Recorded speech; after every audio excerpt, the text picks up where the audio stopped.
اللہ تعالیٰ فرماتے ہیں اے نبی صلی اللہ علیہ وسلم، اللہ کو معلوم ہے کہ آپ اور آپ کے ساتھیوں میں ایک جماعت کھڑے رہتے ہیں رات کے وقت 2/3 شب یا آدھی یا کم سے کم 1/3 شب، یہ اللہ کے علم میں ہے۔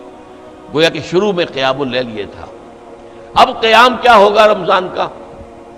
رمضان مبارک کی راتوں میں نصف یا 2/3 یا 1/3 رات قرآن مجید کے ساتھ بسر کی جائے، جاگا جائے اور قرآن کو اپنے اندر جذب کیا جائے، یہ ہے قیام اللیل۔ لیکن اس کا قرآن میں ذکر کیوں نہیں ہوا؟ میں نے بیان کر دیا، قرآن میں آ جاتا تو فرض ہو جاتا، فرض ہو جاتا تو یہ تکلیف ما لا یطاق بہت سے لوگوں کے لیے، محنت کشوں کے لیے جو محنت مزدوری کرنے والے ہیں، اب وہ روزہ ہی رکھ لیں تو بڑی بات ہے۔ کوئی بیچارہ کسان جو ہے وہ فصل کاٹ رہا ہے، اس حال میں روزہ رکھتے ہیں، اللہ جنہیں ہمت دیتا ہے، توفیق دیتا ہے۔ یا کوئی اینٹیں ڈھو رہا ہے، روزہ، یہ روزہ ہی بہت بڑی بات ہے۔ اب آپ رات کو چاہیں کہ وہ رات کو کھڑا بھی رہے تو یہ گویا کہ ان کے اوپر بہت زیادہ زیادتی ہے، تکلیف ما لا یطاق ہے، قرآن میں نہیں آیا ورنہ فرض ہو جاتا۔ اب نوٹ کیجئے، تراویح کا جو نظام آج ہمارے ہاں ہے پوری دنیا میں ہے، یہ دور نبوی میں نہیں تھا، یہ دور صدیقی حضرت ابوبکر صدیق کے دور خلافت میں بھی نہیں تھا، بلکہ بات وہی تھی جیسے کہ تہجد ہوتی ہے انفرادی طور پر، اپنے طور پر لوگ جاگتے تھے، 2/3 رات جاگتے تھے، 1/3 رات جاگتے تھے، آدھی رات جاگتے تھے، قرآن پڑھتے تھے۔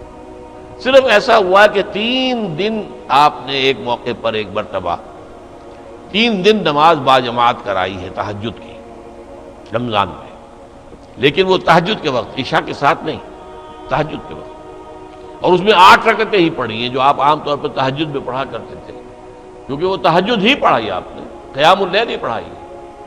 یہ قیام اللیل، تراویح کا لفظ اپنے ذہن سے ابھی نکال دیجئے، ابھی میں بتاؤں گا تراویح کہاں سے آئی، کیسے آئی، کیوں آئی اور اس کی کیا حکمت ہے۔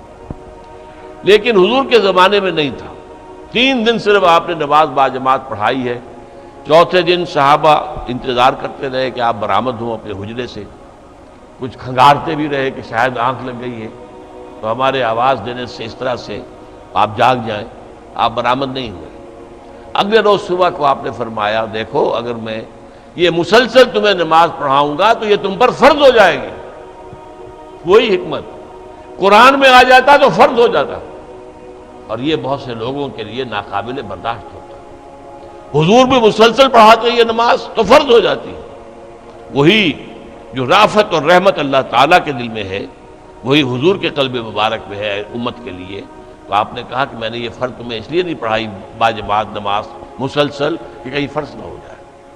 اب اس معاملے میں یہ جو قیام اللیل کا معاملہ ہے، اس میں حضرت حضور کے زمانے میں نہیں تھا باجماعت کوئی سوائے 3 دن کے، اور وہ بھی تہجد کے وقت، عشاء کی نماز کے ساتھ نہیں۔ حضرت ابوبکر صدیق کے زمانے میں بھی نہیں تھا۔ حضرت عمر کا اجتہاد ہوا یہ رضی اللہ تعالی عنہ۔ آپ ایک دفعہ گشت کرنے کے بعد مسجد میں آئے تو آپ نے دیکھا کچھ لوگ ایک کونے میں کھڑے ہیں اور کوئی حافظ صاحب ہیں وہ پڑھ رہے ہیں اور یہ سن رہے ہیں، اس لیے کہ رات کو جاگنا جو ہے وہ تو ممکن ہے، لیکن سب کو قرآن یاد تو نہیں تھا، قرآن مجید کیسے پڑھیں، پورا یاد تو نہیں ہے۔ اور آپ کو معلوم ہے ایسے چھپے ہوئے قرآن بھی اس وقت موجود نہیں تھے، عمدہ کاغذ کے اوپر اعلیٰ جلد کے ساتھ۔ تو اب یہی تھا کہ کچھ ایک حافظ صاحب یہاں کھڑے ہیں تو وہاں ان کے پیچھے کچھ لوگ کھڑے ہو گئے سن رہے، کوئی کسی اور کونے میں ہے، تو حضرت عمر نے فرمایا کیوں نہ انہیں ایک ہی امام کے پیچھے جمع کر دیا جائے۔ لہذا آپ نے فیصلہ کیا کہ اب 20 رکعت نماز عشاء کے فوراً بعد، اس میں جاگنے کا معاملہ وہ نہ آئے، 2/3 رات جاگنا، 1/3 رات جاگنا نہیں، عشاء کے رات 20 رکعت، عشاء کے بعد زیادہ سے زیادہ 1 گھنٹہ لگے گا، اس سے بھی کم لگتا ہے، 50 منٹ 40 منٹ، یہ تو ہر شخص برداشت کر سکتا ہے۔ تو گویا کہ اصول کیا ہوا کہ ما لا یدرک کلہ لا یترک کلہ، اگر کوئی چیز بتمام و کمال حاصل نہیں کی جا سکتی تو اسے بالکل چھوڑ نہیں دینا چاہیے، کچھ جو بھی حاصل ہو سکتا ہے وہ لے لینا چاہیے۔ اس حکمت کے تحت حضرت عمر کا یہ فیصلہ ہے، ورنہ اصلاً صیام اور قیام یہ بالکل متوازی دونوں چیزیں ہیں۔ وہ حدیث آپ نے سنی ہوگی، حضور نے فرمایا من صام رمضان ایمانا واحتسابا غفر له ما تقدم من ذنبه، جس نے رمضان کے روزے رکھے ایمان کے ساتھ اور اللہ سے اس کا اجر مانگتے ہوئے، اجر طلب کرتے ہوئے، اس کے پچھلے سارے گناہ معاف ہو جائیں۔ وَمَنْ قَامَ رَمَضَانَ ایمانا وَاحْتِسَابًا غُفِرَ لَهُ مَا تَقَدَّمَ مِنْ ذَنبِهِ، اور جو رمضان میں کھڑا رہا، رات کو جاگتا رہا ایمان اور احتساب کے ساتھ، اس کے بھی پچھلے سارے گناہ معاف ہو جائیں۔ ایک اور حدیث ہے، بہت پیاری ہے، یہ حضرت عبداللہ ابن عمرو بن العاص رضی اللہ تعالیٰ عنہما سے ہے۔ وہ فرماتے ہیں کہ حضور نے ارشاد فرمایا الصیام والقرآن یشفعان للعبد، روزہ اور قرآن بندے کے حق میں شفاعت کریں گے قیامت کے دن۔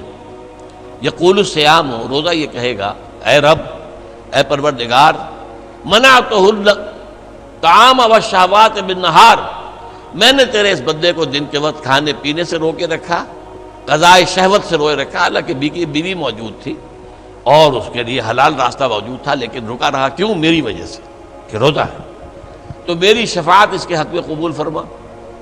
وَيَقُولُ القرآن، قرآن کیا کہے گا؟ مَنَعْتُهُ النَّوْمَ بِاللَّيْلِ، میں نے اسے رات کے وقت سونے سے روکے رکھا، فَشَفِّعْنِي فِيهِ، تو میری شفاعت اس کے حق میں قبول فرما۔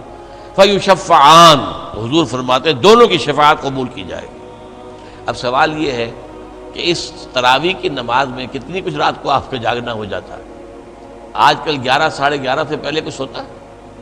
عام طور پر تو 12 بج جاتے ہیں۔ یہ عشاء کی نماز کے ساتھ اگر اضافی آپ 1 گھنٹے جاگ لیے تو کیا یہ منعتہ النوم باللیل اس کے مصداق بن گیا؟ نہیں، یہ چیز اصل میں حضرت عمر کا اجتہاد ہے، اور چونکہ ہمیں حکم ہے علیکم بسنتی و سنت الخلفاء الراشدین المہدیین، اے مسلمانوں تم پر لازم ہے میری سنت کا اتباع اور میرے خلفاء راشدین المہدیین کی سنت کا اتباع۔ لہذا اہل سنت والجماعت کے جو چاروں مسلک ہیں ان میں تراویح کا یہ نظام ہے۔ اہل حدیث حضرات اس کو نہیں مانتے، 20 کی بجائے 8 پڑھتے ہیں، حضور سے 8 ثابت ہے، یہ صحیح ہے، حضور سے 8 ہی ثابت ہے، کہ حضور سے تو پھر صرف 3 دن کی ثابت ہے، یا تو پھر پورا اگر حدیث پر عمل کرنا ہے تو یہ پورے رمضان میں تراویح پڑھنا آپ کے لیے درست نہیں ہوگا، پھر 3 دن پڑھائیے صرف، باقی انفرادی پڑھیں لوگ۔ لہذا یہ بات حقیقت یہ ہے کہ ہمارے لیے حضرت عمر کا اجتہاد، حضرت عمر نے خود اسے بدعت قرار دیا۔ پھر ایک اور موقع پر آپ مسجد میں داخل ہوئے، دیکھا لوگ پڑھ رہے ہیں، امام کے پیچھے کھڑے ہیں، پوری جماعت ہے، سکون کے ساتھ قرآن سن رہی ہے، تو آپ نے تبصرہ فرمایا نعم البدعۃ ھذہ، یہ ایک اچھی نئی بات ہے جو ہم نے شروع کی ہے، نئی بات ہے، دور نبوی میں نہیں تھی، دور صدیق اکبر میں نہیں تھی، تو نعم البدعۃ ھذہ، یہ ہم نے ایک نئی بات جو شروع کی، بہت اچھی ہے، بہت خوبصورت ہے، بہت عمدہ ہے۔ یہ ہے اصل میں قیام اللیل کا اصل مقصد۔ اس سے یہ تراویح کا جو ہے یہ کہ بالکل محروم نہ رہ جائیں، تو اس حد تک تو بالکل ٹھیک ہے، یہ 20 رکعتیں، لیکن یہ کہ اس کے اوپر اکتفا کر لینا یہ بدقسمتی ہے۔ اس میں خیر تو یہ مضمر ہوا کہ سب مسلمان کچھ نہ کچھ تو مستفید ہو گئے نا، ورنہ سب رات کو 2/3 آدھی یا 1/3 رات جاگنا مشکل ہو جاتا، کچھ نہ کچھ تو سب کو حاصل ہو گیا۔ لیکن اس کا ایک برا نتیجہ یہ نکلا ہے کہ وہ قیام اللیل سرے سے اوجھل ہو گیا دنوں سے، تراویح ہی کو مستقل اور ہمیشہ کے لیے بات سمجھ لیا گیا، سمجھ لیا ہے کافی ہے۔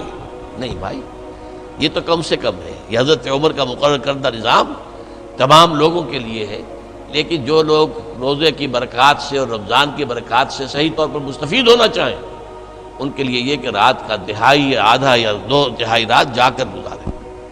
اب اس کا طریقہ کیا ہو؟ اب ہمارے ہاں کیا ہے، وہ 20 تراویح جو پڑھتے ہیں، وہ قاری صاحب یا حافظ صاحب جو سناتے ہیں، وہ لوگوں کو کیا پتہ کیا انہوں نے سنا، کیا انہوں نے پڑھا۔ اکثر و بیشتر تو پڑھنے والے کو پتہ نہیں ہوتا میں کیا پڑھ رہا ہوں۔ یہ اکثر تراویح پڑھانے والے جو ہیں حافظ ہوتے ہیں، عالم نہیں ہوتے، حافظ ہیں، وہ الفاظ جو قرآن کے وہ تو یاد کیے ہوئے ہیں، ان کا مفہوم تو انہیں معلوم نہیں ہے، وہ فارغ التحصیل تو نہیں ہے، عالم تو نہیں ہے، عربی زبان تو انہوں نے نہیں پڑھی ہے۔ اب یہ جو ہے تو اس سے یقیناً وہ ایک تقاضا پورا ہو گیا، حضرت عمر کے فیصلے پر عمل بھی ہو گیا، اس کا ثواب بھی لازماً ملے گا، لازماً ملے گا، لازماً ملے گا۔ ایک آدمی ہے، وہ 20 رکعتیں پڑھ رہا ہے، قرآن سن رہا ہے، اس نے اپنا وقت لگایا ہے، قوت سے صرف کر رہا ہے، اور اپنی طاقت لگا رہا ہے تو یقیناً ثواب ملے گا، لیکن وہ قرآن اور رمضان کی اصل برکت وہ اس کو حاصل نہیں ہو سکتی۔ وہ تو یہ کہ سمجھ کر سنے، پڑھنے والا بھی وہ ہو جو سمجھ کر پڑھ رہا ہو، اور سننے والے بھی وہ ہو کہ جو کچھ سنے وہ سمجھے۔